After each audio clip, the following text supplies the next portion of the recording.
ও মাই god, আমি এতটাই nervous আমি আমার হাজবেন্ডের কথা বলতেই ভুলে গেছি। শুরু থেকেই আমার পাশে আপনারা খুব ভালোভাবে ছিলেন এবং এখনো আছেন এবং খুব করে চাইতেন যে আমার খুব ভালো ভালো কাজ হোক। সো আমার কাছে মনে হয় এটা আমার জন্য অনেক বড় একটা অপরচুনিটি, অনেক বড় একটা কামব্যাক। এর জন্য আমি অনেক বড় করে ধন্যবাদ দিতে চাই এসবিএফ আলফাই চরকিকে এবং আমাদের প্রডিউসার শারিয়া শাকিল ভাই এবং আমাদের captain of the ship Redwan Roni ভাইয়াকে। কারণ এরা যেভাবে আসলে আমাকে এই সিনেমাটার জন্য প্রপোজ করেছে, আমার কাছে মানে একটা স্বপ্নের মতন লাগছিল যে আমি আমাকে চিন্তা ভাবনা করছে এই সিনেমার জন্য। ওকে, আই এম ভেরি লাকি। এবং আমি মনে করতে চাচ্ছি আমাদের সেই স্ট্রাগলের কথা, শুটিংয়ের কথা। এবং হঠাৎ করে কেন জানি মনে পড়লো, এই তো না আগে মানে কিছুদিন আগে শুরু করেছি, এই তো না মহরতে আর মিশু ভাই চঞ্চল ভাইয়ের নাক ধরে দম পরীক্ষা করলাম, দমের পরীক্ষা করলাম।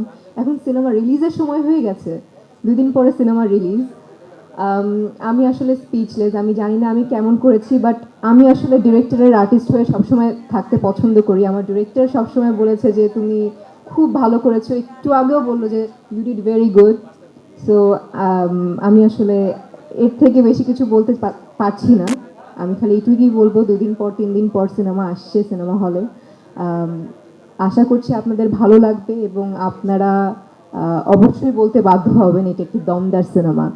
Thank you so much everyone, এইটুকুই বলি। এবং সবাইকে ঈদ মোবারক। Thank you.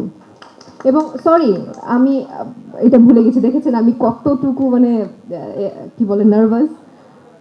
মিশো ভাই, ও মাই গড, ও মাই গড, আমি এতটাই নার্ভাস আমি আমার হাজবেন্ডের কথা বলতেই ভুলে গেছি। নূর,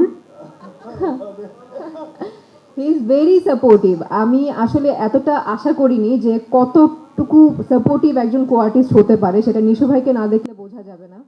একটা মানুষ অ্যাক্টিং এর সময়, কাজের সময় যেমন হাসাতেও পারে তেমন সাপোর্টও করতে পারে, সেটা নিশু ভাই সব থেকে বড় প্রমাণ। থ্যাংক ইউ ভাইয়া for supporting me. Thank you, thank you so much. আবারও অনেক অনেক ভালোবাসা।